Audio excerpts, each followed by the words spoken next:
feast your eyes on one of the most badass Dynas ever built. And if you follow the channel, you know that since I was 25 years old in 1990, I've been riding Harley Davidson FXR and Dynas, and I've had some of the most badass Dynas you ever seen, including a 2007 CVO Dyna with a turbocharger on it that put down 152 rear-wheel horsepower. So I'm no stranger to these Dynas, and this is one of my favorites. The CVO Dyna comes loaded with accessories, and I'll go over all that in a second. But Harley Davidson, in the brochure they had out for this, in the write-up they had on it, they added up the accessories on this bike. They're all straight out of the Harley Davidson catalog, such as the mag wheels, the Fox shocks, the Fox Harley Davidson shocks on this, the chrome front end.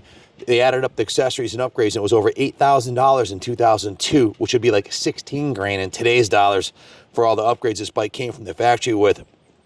And that didn't include the custom paint job with the custom painted powder coated frame. So which to powder coat and paint a frame like this, you'd be looking at probably $4,000, $5,000 to have a shop do this kind of paint work for you.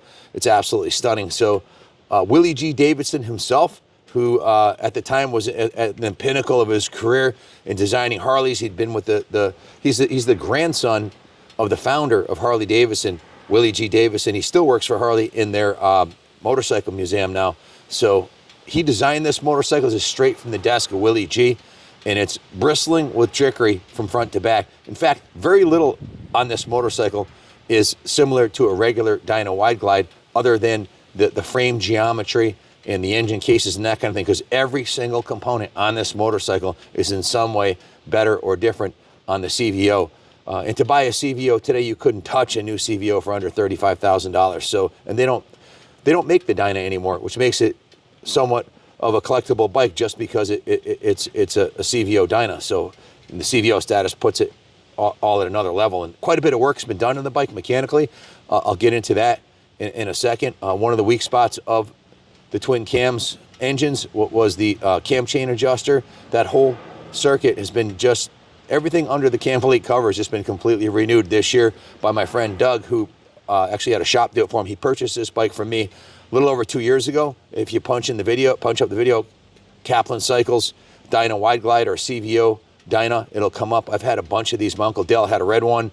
I had this blue one here years ago, and I had my 07, so we're no stranger to these CVO Wide Glides, and every time I get a chance to pick one up and ride it, I do, because they're just awesome bikes. The DWG3, I guess I'll start at the front of the bike, came with the Dyna Wide Glide front end, which is much wider than the Sport Glide front end. It came with these custom chromed fork lowers and the caps. It came with the caps for the axle. The front wheel is a custom wheel from the Harley Davidson catalog. Came with the floating front rotor, the bullet style turn signals, the Cafe Racer quarter fan. And if you look at the bike from the side shot, like from over here, it kind of looks like a drag bike. It's low, lean, and mean. It's got the Fox shocks on it, and it just looks badass. It looks like stretched out, meant for business. Everything on the controls on this bike, everything on here is custom to Harley Davidson. It's got the custom chrome triple clamps. If you show them the logo back here, the FXDWG3 insignia inside there. I don't know if the camera will pick it up. Has the custom, these are the factory original chrome Harley Davidson grips, mirrors, levers, chrome master cylinder. All the cables on the bike are braided stainless brake lines, clutch lever, throttle cables. Everything is braided stainless on it. The paint job is heavy metal flake, absolutely freaking gorgeous. The center console was designed by Willie G with the Harley logo on there, and it has a center mounted console with speedometer. One of the few items on the bike that are not cosmetically original is it was upgraded to a Lepera saddle, which is a super comfy passenger pillion and rider saddle. And this is the factory original backrest, and it has the Harley Davidson luggage rack on there. If you look at the engine, a lot of the finishes are custom, specific to the Dyna Wide Glide also. The chrome cam covers, the gray paint job on the engine is exclusive to the Dyna Wide Glide. It has the polished cylinder heads, and cylinder paint is the same as on the engine case. It has the chrome rocker covers. It has the chrome teardrop teardrop air filter, along with the blue Harley Davidson and blazing logo on there. This has the Vance & Hines long shots on here, the exhaust, which sounds wicked. It's got the Harley Davidson digital temperature gauge for the transmission. All the covers on the engine are chrome. The push rod covers are chrome. Has the FXDWG3 logo on the battery cover. The battery cover and the frame and the fairing, the fenders, all is painted the same color, which is exclusive to the CVOs. Even the calipers have a special gray finish on them. Floating rotors in the rear and a matching mag wheel on the rear. That's all custom CVO items. The flame job is a continue to the rear fender also. Everything on this side of the bike has been dipped in chrome. The entire rear end, the swing arms chrome, the peg mounts are chrome, the upper and lower belt guard, the matching sprocket to match the factory Harley mags is it's cut the same, CNC machine the same way, of course, chrome Fox shocks. So the whole ass end of the bike is chrome, including the rim. The primary cover is all chrome, has the matching gray inner. The coil cover is even painted the same color. So I can tell you this, I've owned CVOs. Well, for the last 20 years, I've owned a CVO. Harley Davidson has been in my fleet at one point or the other. And when you own a CVO, you start noticing all the custom little touches that you don't get on the regular one. And when you get on a regular Harley, just a standard Dyna wide glide, it seems like they cheaped out, you know, because it doesn't have all these really high-end luxury finishes is what you get on this bike. And to duplicate this would cost a fortune. So the last time this bike was in our shop, if you watch the other video of when we had this originally, before I sold it to Doug a couple years back, our work order came to 43 hours on it. We took the tank off the bike. We took the carb off the bike. The wheels came off. We went through the entire bike, top to bottom, and gave it a full service. I think it was the 20,000 mile service, if I remember correctly. All the fluids were changed. New battery was installed. Went through everything, the brakes, tires, everything. And everything was given a rotisserie detail, was polished.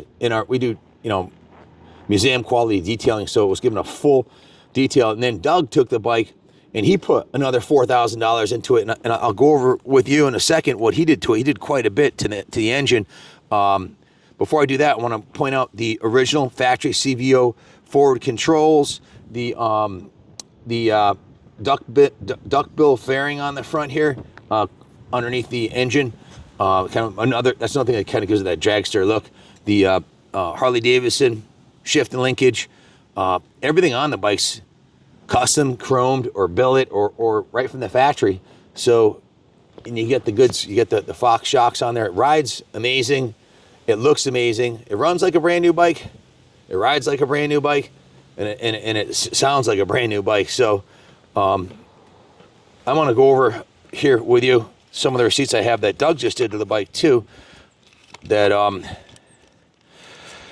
point out to you. Let's see. He put this is done March of 2024. The bike has 29,725 miles, so it had 26,300 miles. So there's 3,000 miles on the brand new brakes, new rear brake switch, and new rear brake fluid. The carb was cleaned and rebuilt, and new jets were installed. You changed the oil, which we just did again here in our shop. I'll go over my work order in a minute.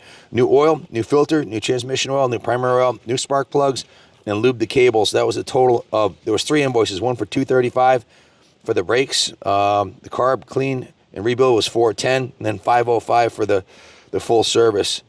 He also replaced the front motor mount, which is $210. So the total of these invoices, if you zoom in here, was $1,360 for these 2 invoices. And then this is the big ticket item. It was $720 for labor and $1,639 for parts. He installed a fueling, everything inside the cam cover here. That twin cams have the cam chain tensioner recall that they had back in that era, and everything that you'd want to do to this or could do to it to make it bulletproof has been done. So the bike's got 29,000 miles. This engine will easily go 100,000 miles. I know guys have 200,000 miles on twin cam bikes with very little issues. So it has a new fueling oil pump, a new fueling cam plate, a new Reaper Series camshaft. Bi-fueling, it's a high-performance camshafts.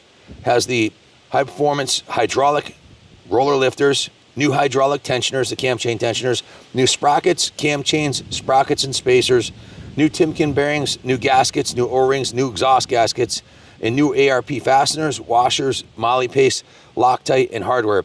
So let me show you this here. Like, you can buy a whole long block engine for like $5 grand. This is $1,639, and again, you're getting the cam plate, the oil pump, you're getting the adjustable push rods, the sprockets, you're getting the cams, you're getting the cam chain adjusters, you're getting all the gaskets, you're getting all the hardware.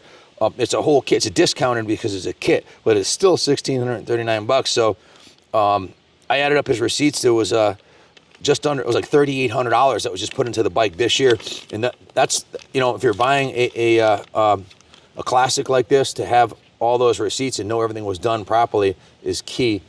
It also when it came here, we did what's called a 3-hole change, where we changed the engine oil, the transmission oil, and the primary chain case oil. It went down to the detail shop where it was detailed, and the bike's absolutely stunning.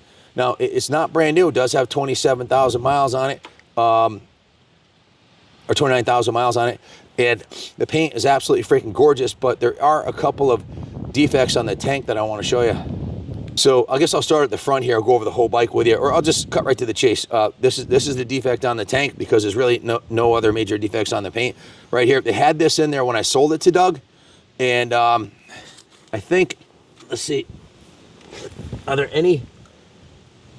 There's a tiny little, tiniest little defect in the paint right here, but there's no dents down here. This is nice and smooth. So you do have this little defect in the paint, maybe a tiny ding right there, but no dents. And it does have this scratch. Now, it was touched up, so you wouldn't notice the scratch, but I know some guys are super finicky. I would want to know that there was a tiny scratch there, and you wouldn't have known it if I said that to you. So we do have Uncle Vinny in Rhode Island. He's the only guy I know who does CVO paint correction. He could fix this tank. You could bring it to Uncle Vinny. He'd get it done for you. I'll give you his number if you want to get it done. So the quarter fairing is in excellent condition. The front fender is in excellent condition. This side of the tank, I don't see any scratches on. The rear fender's in very good to excellent condition. I don't see any scratches on that. The chrome's in excellent condition. Guys, the bike is 23 years old. And looks absolutely, if you pulled up and somebody wasn't a Harley rider and they told them it was a brand new bike, they wouldn't, there's not much evidence that it's not. It's that clean. The bike is absolutely gorgeous. So, but I wanted to point out any of the defects that in the paint, just for your benefit. We ship bikes all over the world. We actually can finance this in-house through Freedom Road if you want to finance it, and we do take trade-ins. In fact, Doug traded this in on a brand new bike he just bought off of Junior. So we're a Buell dealer. We're the #1 Buell dealer in North America, #1 for Stark, and we're the #1 for Gas. So, and we offer the same financing, Freedom Road, on used bikes as we do new bikes. And we can ship this white glove, ship it anywhere to your door, licensed, insured, enclosed transport to your door. We got a little shadow coming in here. Let me spin it around so you can see the other side in the sunlight. You can see the sunlight's gleaming off the chrome. The whole ass end of this is dipped in chrome, and it's got the luxurious CVO paint job on it. So they don't make Dynas anymore, guys. And if you're looking for a super clean CVO Dyna, there's not a lot of them out there and that have been fully vetted like this one, and it's ready to go. I got the receipts for all the work that was done to it. Did we show them the picture of the different components on here? No, we didn't? Okay. Oh, yeah, you did. Okay. Yes, sir. All right, cool. So, well, I think that's about it. If you do have any questions, give us a call, 860-454-7024. I've always been a Dyna guy. I've always been a Dyna and FXRs, originally FXRs and then Dynas. And I always thought baggers were for old men. I'm going to be 60 in the spring, so I finally got my first bagger this year. So I guess I'm officially an old man, but you can't compare an 800-pound bagger to the feel of a Dyna, a performance Dyna, or an FXR. It's just the power to weight ratio is so much better on these, and they handle so much better. Did I lose the other mic? It's a whole different ball game, man. And first time I rode my bagger home from the shop, I was like, what did I do, you know? such a big machine. But once you get used to the baggers, they're awesome, and they've taken the performance to another level with the Bagger Racing League. That's why I got involved, because they have the kits to make them run and handle like a Dyna or an FXR.